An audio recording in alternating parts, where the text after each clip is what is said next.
Hello and welcome to the Best of the 10, where we bring you some of the most significant reports of the past 7 days. In this week's edition, ultimate deterrent, ultimate insurance. Tony Blair explains why he wants Britain to keep its nuclear weapons for another generation. How a BBC reporter managed to buy 20 different passports and get into Britain. And 1 year on, the world according to David Cameron. The ultimate insurance, that was the phrase used by Tony Blair this week to describe Britain's nuclear deterrent and why he thinks Britain should keep it for another generation. He wants to build at least 3 new submarines to carry the Trident missiles at a cost of up to £20 billion. But as our political editor Nick Robinson reported, not everyone was so convinced. It all used to be so easy. In the Cold War, everyone knew the enemy which our nuclear deterrent was supposed to deter. It was the Soviet Union. Not anymore. Now Osama bin Laden is enemy number 1, but would nuclear weapons deter him? Would they help in a confrontation with a nuclear-armed Iran? Or if North Korea fulfilled her nuclear ambition? The future is far from clear. The risk of giving up something that has been one of the mainstays of our security since the war, and moreover, doing so when the one certain thing about our world today is its uncertainty, is not a risk I feel we can responsibly take. Our independent nuclear deterrent is the ultimate insurance. It's an insurance policy that's far from cheap. The government estimates that it could cost £20 billion over the next few years, enough to convince some, and not just traditional anti-nuclear protesters, that it's time to say no to renewing Trident. Why is a decision needed now? Because the government's white paper says the missiles and the submarines that carry them are aging fast. It claims it could take as much as 17 years to design, build and to deploy a new system.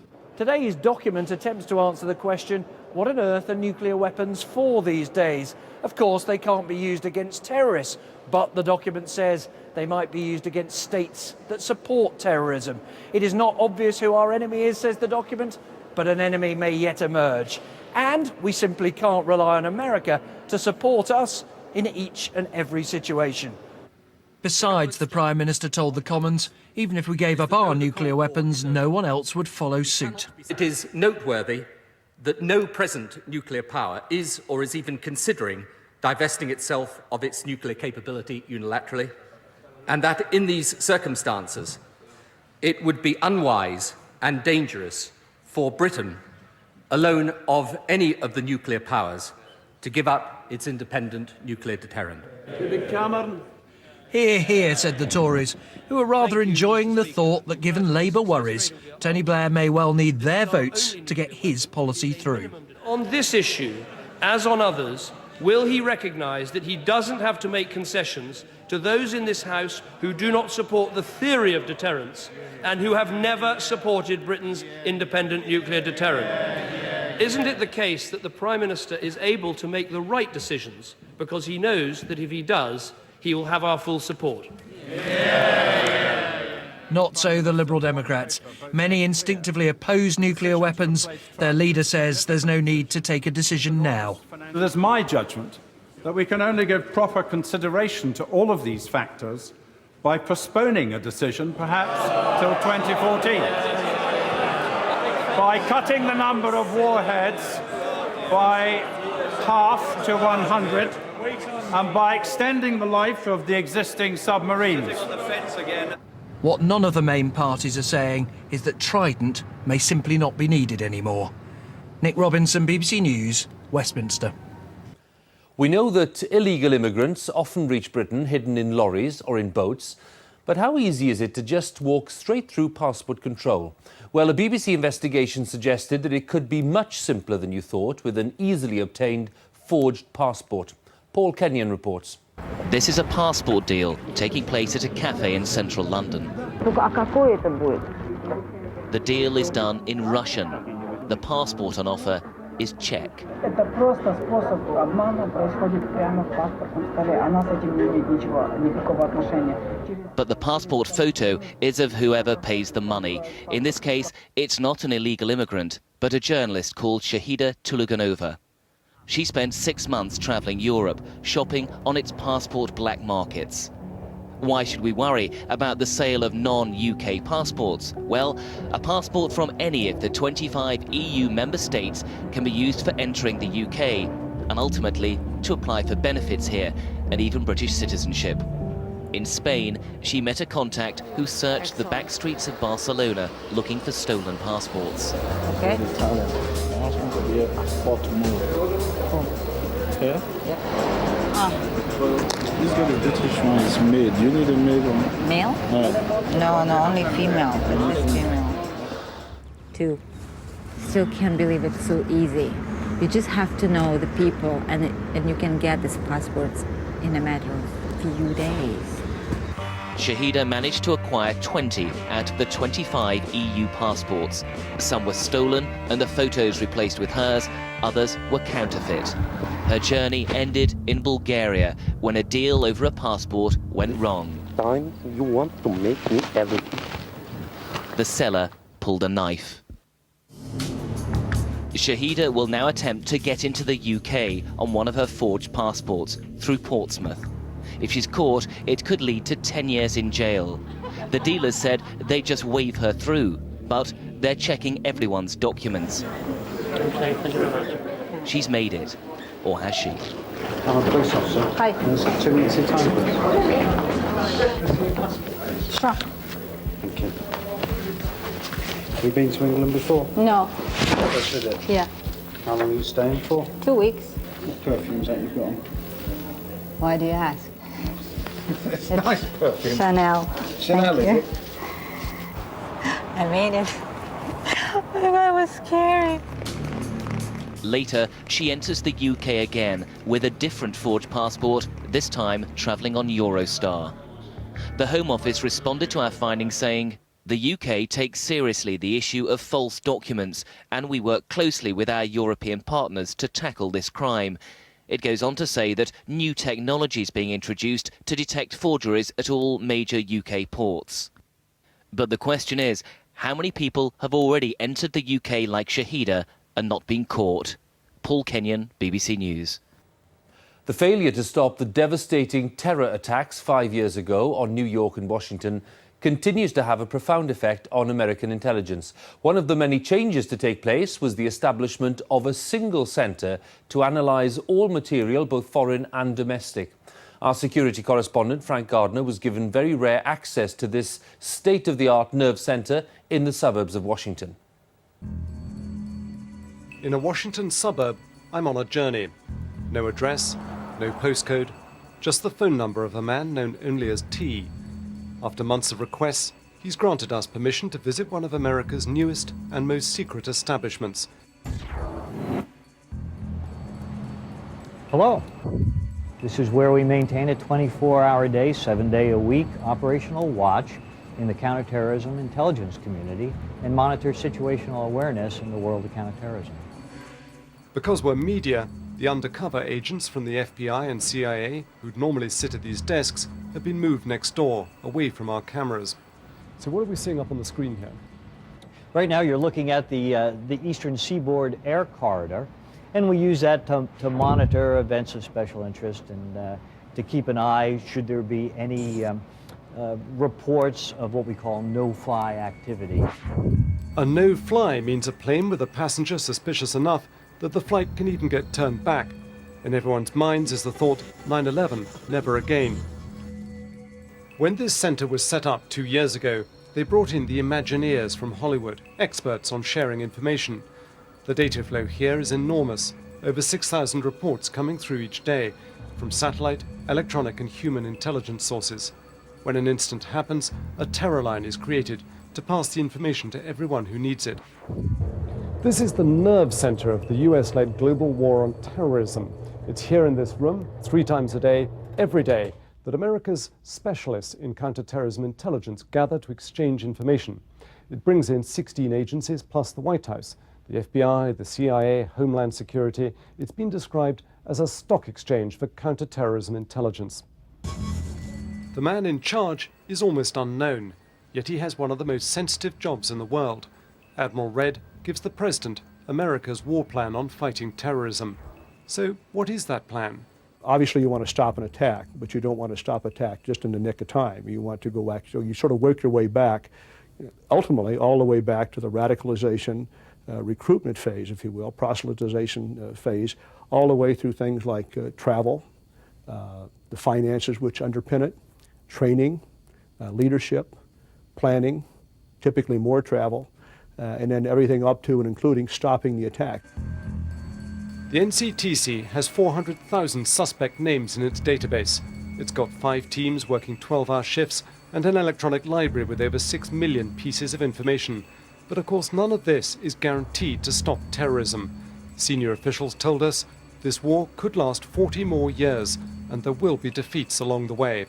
Frank Gardner, BBC News, Washington. Now, it's probably a broadband connection that brought you this podcast. Now the race is on to use the same technology to deliver more television choice over the internet. This was an important week for new services which may or may not be a success. Rory Catlin-Jones looked at what's going to be on offer. For decades, it's been the focal point of many a family home, though not everyone's happy with today's TV. He's like a bloody bad spell, that Noel Edmonds, isn't he? Hey? But now the way we consume television is going to change, with a revolution promising power to the viewer. What's driving this revolution is a major change in the technology of TV. For decades, what we get has been limited by what arrives from our aerials or, more recently, our satellite dishes. But in the coming years, more and more television is going to come down our phone lines from the internet. And in the coming days, 3 TV revolutionaries will be demonstrating just what that could mean. Meet Dan, leading a telephone company's charge into TV. Andy, whose TV channel is going into broadband. And Paul, whose new website could really shake things up. Dan Marks is masterminding BT's new television service, which launches next Monday. BT Vision won't make programmes, just sell everything from movies to football to be downloaded via a broadband phone line. Viewers will need a new box, but will only pay for what they use. The thing that broadband does is allow customers to choose. They can choose when they want to watch programming and how they want to watch it. And that changes, in a fundamental sense, the relationship between consumer and producer. At Channel 4, the boss, Andy Duncan, is getting ready for what he calls a world first. I don't think you can actually cook. If you'd have From next Wednesday, viewers will be able to download most of his channel's output from the internet. They can rent programmes or pay to own them outright, to view on their computers or on TV. I think the broadcasters that move quickly, that take advantage of these opportunities, can still do very well. The broadcasters that are slow and get left behind will really struggle to catch up. But ultimately, all of this is very good if you're an audience, a viewer, a consumer. It's putting you in control. But Paul Cleghorn could be the biggest revolutionary with Tape It Off the Internet. His website helps users hunt down TV programmes on the net, some put there by broadcasters, others pirated by viewers. He says he'll take down anything unauthorised, but he too is talking about power to the people. I think internet television is generally going to make people find new shows, old shows that they used to know, put them together in new ways, create their own channel basically. The internet promises to give viewers far more sway over television. What's not clear is whether they'll then spend more time watching it. Rory Catlin-Jones, BBC News. It's now a year since David Cameron became one of the youngest Conservative leaders in the party's history. It's been a dramatic year for the party. He threw out the Tory torch in favour of a tree and told his supporters that from now on the NHS would come before any tax cuts. Our political editor Nick Robinson reports. Once upon a time, there was a leader who wanted to change his party's image. So he changed himself from being the sort of Tory which voters had grown used to. First, he changed from being a blue into being green. Next, he changed into being a lover of the NHS. Many liked the changes, but some wondered what David Cameron really stood for. Today, the Tory leader told me that the answer could be summed up in just 2 words: social responsibility. We need parents to bring up their children properly. We need schools to teach the difference between right and wrong. We need businesses to show responsibility. Now, that's quite a different approach to what we've had these last 10 years. My sense is you're struggling to convince even your party of that phrase, social responsibility. Everybody understands the idea of responsibility. It starts in the home, that parents have got to be responsible for bringing up their children. So we should be helping and strengthening families. It goes on to schools, where we want to give professionals and teachers greater responsibility in those schools. David Cameron's changes have unnerved those who want him to adopt traditional Tory poses. They accuse him of shunning big business and of failing to be tough enough on terror or law and order. He sounds just a little defensive. When you've talked about crime, you've talked about love, you've talked about hugs, and that makes some people say, this guy's out of touch. Absolutely not. I think if you stop anyone in the street and you ask them, what do you want from your government in terms of crime, they'll say to you, yes, I want a tough response. I'm a Tory. I believe in individual responsibility. Cross the line, break the law. I want you to be caught. I want you to be punished. I want you to be imprisoned. No doubt about it. But people also say something else. We've got to look at the background to crime. Look at the causes of crime. There's too much family breakdown in this country. There's too much alcohol abuse and drug abuse. Let sunshine win the day, the Tory leader told his puzzled party conference. He wants them to stop sounding as if the country's going to the dogs. His reward? Derision. The next election, it will be a flyweight versus a heavyweight. And however much he may dance around the ring before times, at some point he'll come within the reach of a big clunking fist, and he'll be carried out of the ring, the fifth Tory leader to be carried out. When the Prime Minister talked of a heavyweight taking on a flyweight, there were plenty of Conservatives who went, ouch, that's our guy. Well, I wasn't one of them, because I think over this last year, I think I've proved that I can change the Conservative Party. We're selecting more women as candidates. We're back in the centre ground. And yet, there then followed a promise that his second year would be different from his first. You're going to hear real grit in terms of how we're going to change this country for the better. You've heard about the change to the Conservative Party. That was important. We weren't being listened to. We weren't even part of the picture. We are part of the picture now. I want to use that huge privilege to make sure we can serve our country. That talk of grit shows that David Cameron knows that it won't be enough in his second year to simply keep changing his face. He knows that of all the David Camerons, he's now got to prove that there's one that can be Prime Minister. And if in another year's time we're still talking about changing David, he knows he will have failed.